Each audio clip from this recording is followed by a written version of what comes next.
Et oui, c'est bien un vélo qu'il y a là-dedans.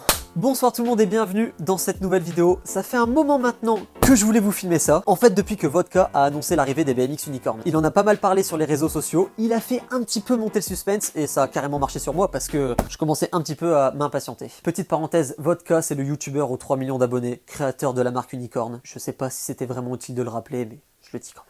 Pour résumer, la marque Unicorn, c'est une marque de vêtements de sport. Elle est destinée aux pratiquants de sport extrême et plus particulièrement les riders en BMX. Il explique aussi qu'Unicorn sert à financer des skateparks. Ils ont organisé quelques compétitions et ça permet aux riders qui sont sponsorisés par la marque de partir en trip pour pouvoir aller rouler des nouveaux spots à l'étranger. Des petites vacances gratos pour aller faire du vélo. Tranquille les mecs. Quand j'ai vu que les BMX Unicorn étaient sur le point de sortir, je les ai contactés et je leur ai dit que j'avais vraiment envie d'en avoir un pour pouvoir le tester en vidéo. Et là, vous imaginez que c'est beaucoup trop simple d'avoir un vélo et vous pensez que ça s'est passé comme ça.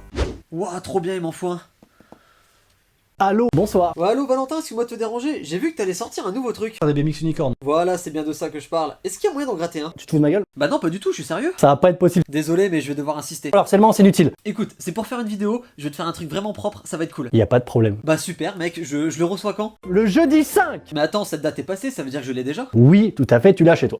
Ah bah ouais, exact mec. Merci, tu gères.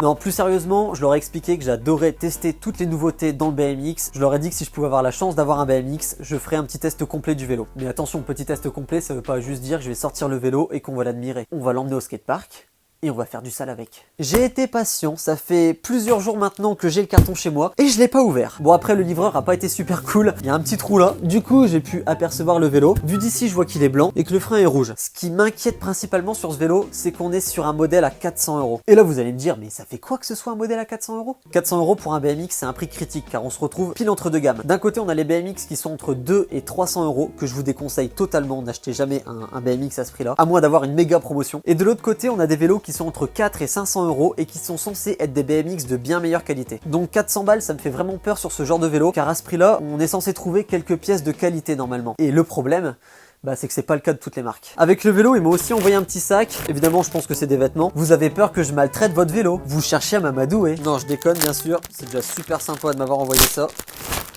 Ah, ils ont pas blagué sur les stickers. Putain, c'est quoi? C'est genre cuivré. Attends, je te montre, mais il y a des reflets dedans. Ils sont mieux que les miens, quoi. Un petit t-shirt de la nouvelle collection. Et la petite chemise qui fait plaisir. La dernière fois que j'en ai mis, c'était à l'école. Franchement, ils m'ont mis très très bien. Mais on va pas s'attarder sur les vêtements. Unicorn, ça, ils maîtrisent. C'est pas un souci. Ce qu'il y a là-dedans, ça me fait peur. On va le déballer. Je tiens aussi à préciser que ce qu'on a là-dedans, c'est un BMX qui s'adresse aux débutants. Mais attention, un BMX pour débutants, ça veut pas dire que ça doit être un BMX pas solide. Au contraire, quand on est débutant, on fait des mauvaises réceptions, on atterrit mal. Donc parfois, le vélo est encore plus maltraité que le nôtre qui maîtrisons un peu plus. Oh! Ah, il y a de la protection là-dedans. J'ai rien prévu, je savais même pas qu'il y avait plein de trucs à couper et tout là-dedans. Hop là. Comme on est des professionnels, on sort le matériel adapté.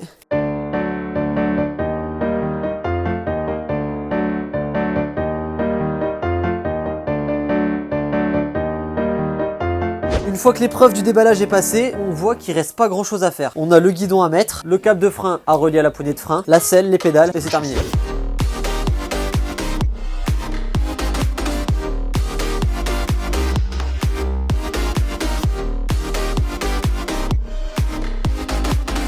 Ça y est, j'ai terminé de monter le vélo. Quand vous recevez un vélo complet comme ça, il n'y a pas grand chose à faire, c'est assez rapide à monter. Vu comme ça, le vélo est très beau, le design est super stylé. Mais quand on s'y connaît pas, difficile de faire la différence entre un vélo haut de gamme et une grosse bouse. Comment différencier une grosse bouse d'un vélo haut de gamme? On va commencer par regarder tous les roulements du vélo, c'est-à-dire ce qu'il y a dans le pédalier, la fourche et les roues. Sur les vélos vraiment bas de gamme, vous allez retrouver du roulement à billes partout. Ça veut dire que en gros, t'enlèves ta fourche, tu démontes ta roue, tu vas avoir les billes à l'intérieur. Au niveau de la fourche, on est sur un roulement scellé, point très positif parce que c'est un des points les plus sensibles du vélo. Au niveau du pédalier, roulement scellé aussi. La roue arrière, ça semble être du scellé ou alors du semi-scellé. Et pour la roue avant, c'est un simple roulement à billes. Donc pour l'instant, très belle surprise. Cadre renforcé, roulement scellé sur quasiment tout le vélo. C'est très très correct. Mais comme je vous l'ai dit en début de vidéo, aujourd'hui on est sur un test complet du vélo. Il va pas rester accroché là. On va l'emmener. On va partir au skatepark avec et on va lui faire vraiment la totale. Je sais que c'est un vélo pour débutants à la base, mais moi je veux vraiment aller au bout de la chose. C'est-à-dire que je vais rouler ce vélo comme si c'était le mien. Je vais essayer de faire toutes mes figures avec et on va voir s'il va résister. Dans une de mes précédentes vidéos, on avait testé un BMX qu'on avait acheté vraiment pas cher sur le bon coin et voici comment il a fini. Tiens.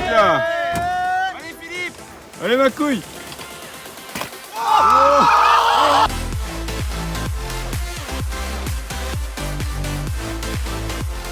Voilà ce qui se passe quand on achète un BMX de mauvaise qualité, ça peut plier dès qu'il y a une mauvaise réception. On va donc lui faire subir la même chose et on va voir comment ça va se passer. On se retrouve tout de suite au skatepark. On se retrouve au 80 skatepark. Je suis pas venu dans n'importe quel skatepark pour tester le vélo. C'est ici qu'on trouve les plus grosses rampes, les plus gros modules dans le nord de la France. Comme je vous l'ai promis en début de vidéo, on va le mettre à rude épreuve. Toutes les figures que je fais habituellement avec mon vélo, on va essayer de les faire avec celui-ci. Est-ce qu'il va résister? Est-ce qu'il va tenir? Est-ce qu'il va être bien à rouler? Comme vous pouvez voir, ici on a marqué Radio Bike. Pareil sur le pneu arrière. Et là on retrouve le petit Radio Bike ici. Tout simplement parce que Unicorn s'est associé avec la marque Radio Bike. Et je pense que c'était un très bon choix de s'adresser à une marque qui produit des vélos depuis longtemps. Ça permettait de ne pas avoir de mauvaises surprises. Là je vais peut-être parler un peu chinois pour certains. Sur un BMX, il y a deux possibilités. Tu peux avoir de l'acier classique ou tu peux avoir un alliage très résistant et très léger qui s'appelle le chromo. Sur un vélo complet à 400 €, c'est quasiment impossible d'en trouver un qui est composé entièrement de chromo. Ils ont été très malins parce que le triangle du cadre, c'est-à-dire le tube supérieur, le tube inférieur et l'avant du cadre sont composés de chromo. On peut même voir ici qu'il y a des petits renforts qui sont soudés parce que ici c'est vraiment la partie la plus sensible du cadre. Le reste du vélo, c'est-à-dire l'arrière, le guidon et la fourche, c'est de l'acier high-ten. Pour un vélo à ce prix-là, c'est un très bon compromis. Ça donne un vélo assez léger et résistant aux points sensibles. Maintenant, on va essayer de faire toutes nos figures avec. Est-ce que les roues, est-ce que le guidon, la fourche, le pédalier vont résister? On va faire quelques petits tours, prendre connaissance du vélo.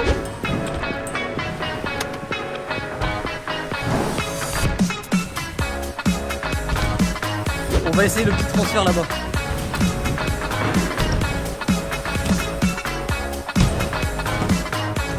Ça va, non, il est stable en l'air. J'aime bien. Pour l'instant, ça a l'air équilibré. L'arrière, il est pas trop lourd. C'était pas plus tiré vers l'arrière ou vers l'avant. Ouais, on va aller faire manual là sur le sub.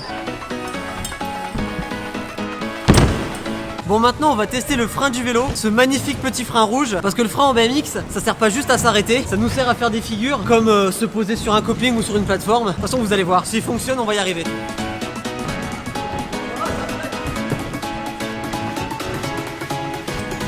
On va se poser pile avec la roue arrière, juste ici.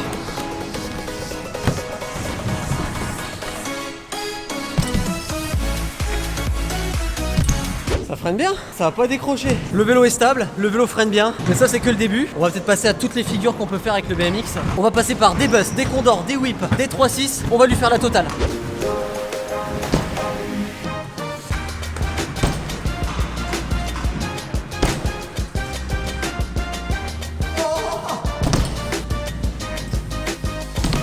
Là avec le saut juste avant, je sais pas si t'as vu, mais je lui ai mis le plus gros choc qu'il a eu depuis le début de la session. Ça a pas bougé encore. On se retrouve dans la Mini Spine, c'est aussi pour ça que je voulais venir dans ce skatepark. Et c'est une rampe qui est vraiment pas facile à rouler. Donc on va le mettre à rude épreuve là-dedans. C'est quoi, je vais t'emmener là-bas, je vais te montrer pourquoi cette rampe elle est dure à passer. On a juste deux courbes qui sont collées comme ça et ça fait un petit peu une lame. J'ai du mal à me tenir dessus et on va l'essayer avec ça.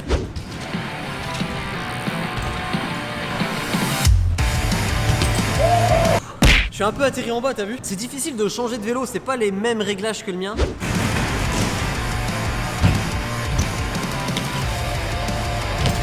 Quand c'est comme ça, on dit... Bon, on va passer sur les plus gros modules du skatepark. C'est les deux funbox qui s'enchaînent. Il y a celle-là derrière moi et la rampe sur laquelle je suis. Comme c'est les plus grosses rampes, c'est là où on va le plus haut et c'est aussi là où l'impact est le plus fort à la réception.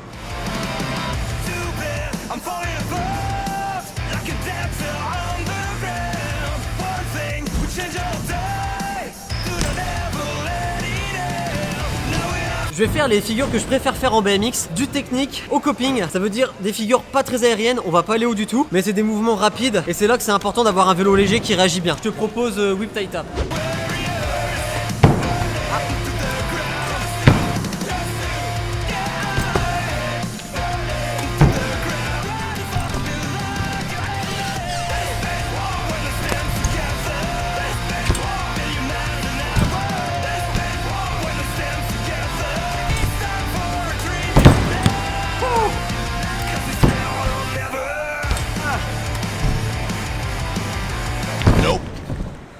J'ai juste chié dans la colle, t'inquiète, c'est rien.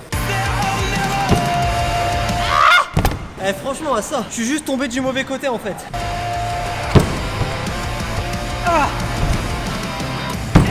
Yes. Bon les gars, je vous ai promis qu'on allait tester le vélo jusqu'au bout. Là on a fait quelques figures qui étaient déjà pas faciles, mais c'est pas encore assez élevé. Je veux vraiment lui faire le test jusqu'au bout. On va essayer un backflip en transfert là-bas. T'es sérieux mec, ça va pas péter? Bah on va voir. Non mais je vais essayer, c'est vraiment là où le vélo il va se prendre un gros choc. Et on va voir s'il y a un truc qui bouge ou qui bouge pas. On va atterrir ici en désaxé. Ça fait que le backflip va être un petit peu vrillé et on va pas atterrir droit parfaitement. Ça veut dire que le vélo il va se prendre un gros choc en latéral et on va voir si la bête résiste. Non mais c'était la phase de test aussi. Je sais pas comment ça va réagir. Je sais pas comment ça va se passer à la réception.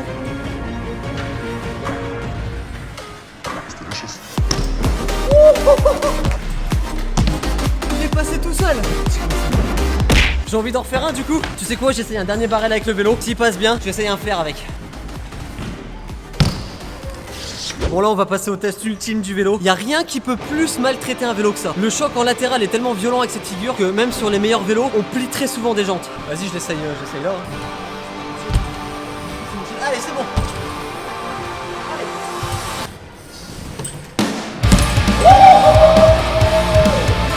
Il a pas bougé. La roue a pas l'air d'avoir bougé. Franchement, beau gosse les gars. Ils ont pondu un bon petit vélo pour le prix. Je te propose une ligne Condor, Bus, Whip et Flair.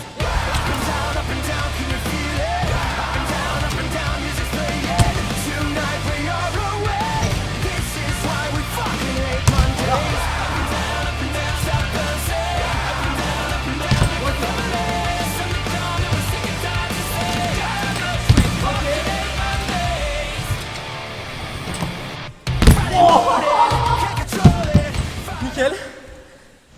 Eh bien, je suis très agréablement surpris par ce petit vélo. Il a résisté à tout ce qu'on lui a fait aujourd'hui. En s'associant avec la marque Radio Bike, Unicorn a trouvé un bon compromis entre le poids et la solidité, tout en restant pas cher, parce que oui, 400 €, c'est vraiment pas cher pour un BMX. Ça nous fait un BMX idéal pour débuter. Si tu n'es pas encore abonné à ma chaîne YouTube, je t'invite à le faire en cliquant juste ici. Je vous mettrai dans la description tous les endroits et tous les sites où vous pouvez trouver ce BMX, à commencer par le site Unicorn évidemment. Tout est dans la description. Je vous dis à mercredi prochain, midi pile, pour la prochaine vidéo. Salut tout le monde.